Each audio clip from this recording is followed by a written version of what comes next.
अस्सलाम वालेकुम, welcome to agenda CSS. मैं हूं सिकंदर जमल और आज हम डिस्कस करेंगे ट्रबलसम एडजेक्टिव्स और एडवर्ब्स को। इंग्लिश सीरीज़ हमारी चल रही है। इंग्लिश के एमसीक्यूज़ को हम समझने की कोशिश कर रहे हैं कि किस तरह के एमसीक्यूज़ आते हैं, उनके रूल्स क्या हैं, किस तरह से हम अपनी इंग्लिश को बेहतर बना सकते हैं ताकि मैक्सिमम मार्क्स हम पीपीएससी एफपीएससी में स्कोर कर सकें।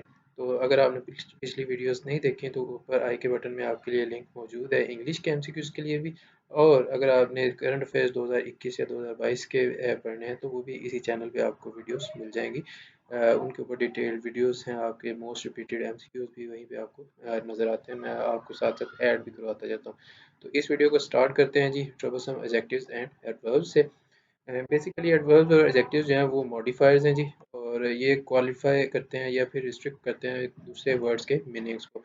इनमें थोड़ा सा डिफरेंस है, वो ये है कि एडजेक्टिव्स जो हैं वो नाउन्स और प्रोनाउंस को मॉडिफाई करते हैं, और जो वर्ब्स एडवर्ब्स हैं उनकी लंबी लिस्ट है कि वो किस चीज़ को मॉडिफाई करते हैं। लाइक वो वर्ब को भी मॉडिफाई करते हैं, एडजेक्टिव्स को भी मॉडिफाई करते हैं, इवन दूसरे एडवर्ब्स को भी मॉडिफाई करते हैं। तो ये तो जनरल डेफिनेशन है वो किस चीज़ें हैं। हमने इनकी बुकिश डेफिनेशंस वगैरह को देखने के बजाय हमने उनके यूजेज पे ज़्यादा फोकस करना है ताकि हम उसको अंडरस्टैंड कर सकें और फिर उसके साथ हमारे एमसीक्यूज ठीक हो सकें, क्योंकि हमारा मेन मकसद जो है नंबर हासिल करना है। तो रूल नंबर 33 से स्टार्ट करते हैं। When referring to two persons, places or things, use the comparative form। और जब आपने more than two places का या लोगों का जिक्र करना है तो फिर superlative form आएगी।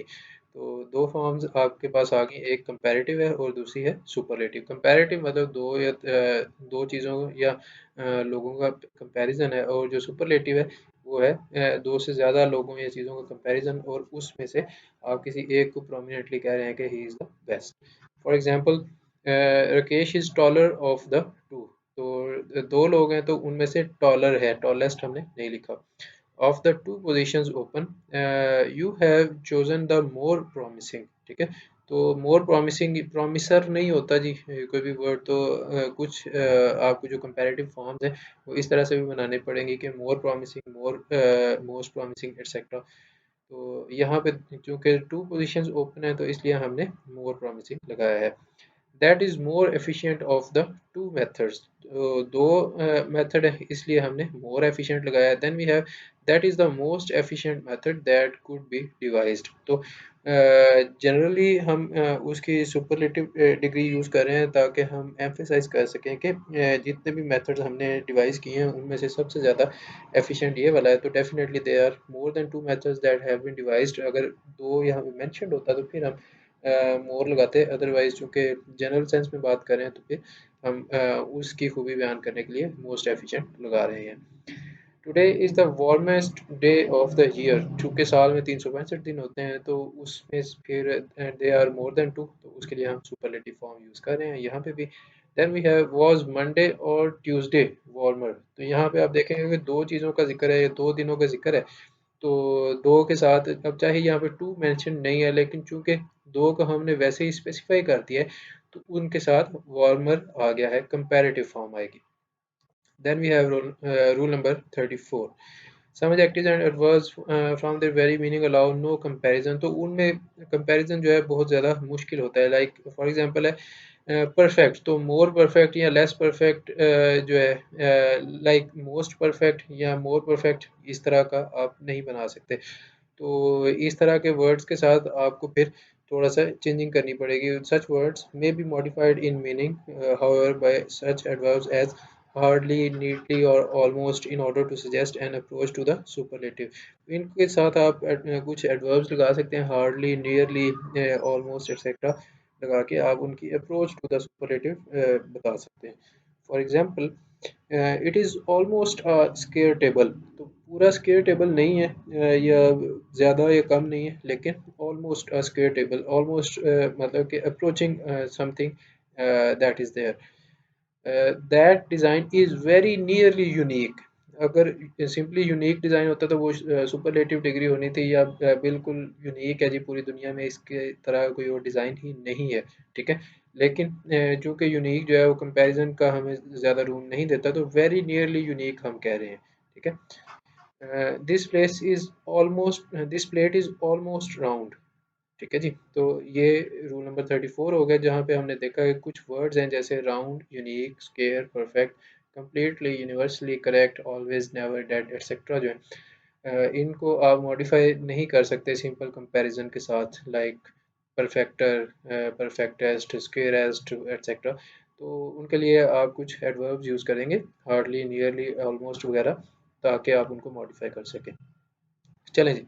Rule number 35, when comparison one comparing one person or thing with a group of which it is a part, simple बात ये है कि अगर फॉर एग्जांपल अगर आप पाकिस्तान के शहरों की बात कर रहे हैं और उनमें से किसी एक शहर का आपने बताना है, कोई करेक्टरिस्टिक बतानी है, लाइक जी Lahore is the most polluted of all the other cities of Pakistan, ठीक है।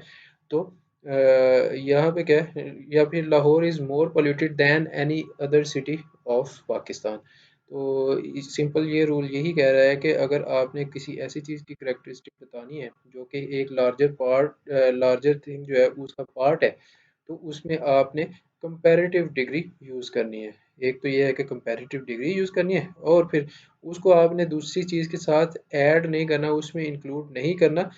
Just add the words any other, than के साथ लगा के आप एनी अदर उसमें यूज़ करेंगे और फिर उसको एक्सक्लूड कर देंगे।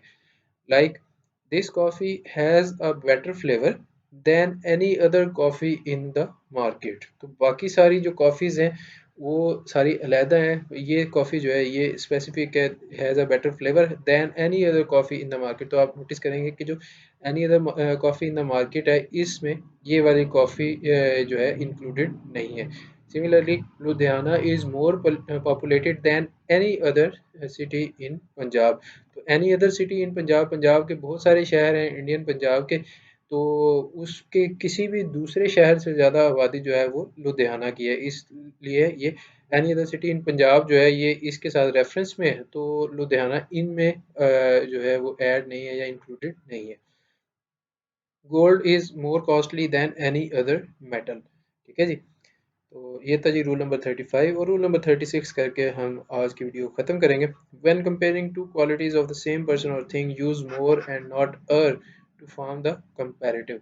तो अगर एक ही बंदे की दो क्वालिटीज़ आप कंपेयर कर रहे हैं, तो उसके लिए आप मोर लगाएंगे, आप अर वाला या एस्ट वाली फॉर्मेशन नहीं यूज़ कर सकते, ठीक है। कंपैरेटिव के लिए आप मोर लगाएंगे। For example she is more clever than wise, Sujata is more clever than wise, Sujata अक्लमंद से ज़्यादा होशियार है।